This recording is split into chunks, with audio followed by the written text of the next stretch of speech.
کہنے لگے آپ 19 میں آئے تھے، 2019 میں میں ایک دکان پہ ملازمت کرتا تھا چھوٹی سی، اور خطرہ یہ رہتا تھا کہ وہ ملازمت کرنے والا دکاندار جو ہے وہ مجھے کہیں فارغ نہ کر دے، یا وہاں دن رات مسائل ہی مسائل تھے، مشکلات ہی مشکلات تھیں، پریشانیاں ہی پریشانیاں۔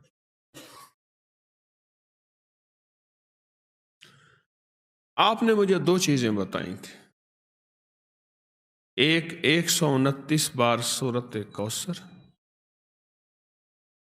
اور ایک سارا دن چلتے پھرتے سورۃ قریش۔ ہوا کیا؟ منظر کیسے بدلا؟ اس نے جو مجھے نقشہ بتایا وہ میں ذرا بتاتا ہوں۔ کہنے لگے میں نے پڑھنا شروع کر دیا۔ یہ میں بتا رہا ہوں آپ کو، ایک الفاظ کے جذبے ہیں نعت کے، ایک دل کے جذبے ہیں کہ کملی والے کا کوئی امتی پریشان حال ہے تو پریشان حال نہ رہے۔ میرے آقا کا کوئی امتی ہے، وہ کسی رنگ، نسل، کسی مزاج، کسی مذہب فرقے کا ہے، میرے امتی، کملی والے کا امتی خالی نہ رہے۔ کہا کہ میں نے 129 بار سورۃ کوثر پڑھنی شروع کر دی،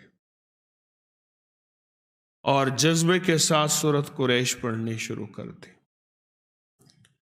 یہ جو انہوں نے لفظ جذبہ کہا ہے نا، یہی جذبہ فیصلے کرواتا ہے۔ الفاظ سے زیادہ کیفیات فیصلے کرواتے ہیں۔ میری بات پہ غور کریں، مظلوم کے پاس کوئی اسم اعظم نہیں ہوتا، مظلوم کے پاس ایک جذبہ ہوتا ہے، وہی جذبہ عرش الہی کو ہلا دیتا ہے۔ ہمارے پاس الفاظ ہوتے ہیں، کیفیات نہیں ہوتی، جذبہ نہیں ہوتا، اور جذبے کی کمی کی وجہ سے ہم محروم رہ جاتے ہیں۔ پھر کہتے ہیں اتنا عرصہ آئے، اتنا عرصہ کیا، کیوں نہیں ملا؟ جذبہ جذبہ جذبہ۔ تو کہنے لگے میں نے جذبے سے پڑھا، جذبے سے پڑھا۔ میں کھجور کی دکان پہ کام کرتا تھا، چھوٹا سا ملازم تھا۔ ایک بڑا گاہک آیا کنٹینر کا، دوسرے ملک کھجور بھیجنی تھی، تو میرے مالک کے پاس آئے، اس نے کھجور کے جو ریٹ دیے وہ زیادہ تھے۔ انہوں نے کہا آپ زیادہ دے رہے ہیں، کچھ کم کر دیں۔ انہوں نے کہا یہی ہیں ہمارے ریٹ۔ اور وہ میرا مالک مدینہ کی منڈی کا بڑا سوداگر ہے، اور ایسا سوداگر ہے وہ جو ریٹ نکالتا ہے وہی چلتا ہے۔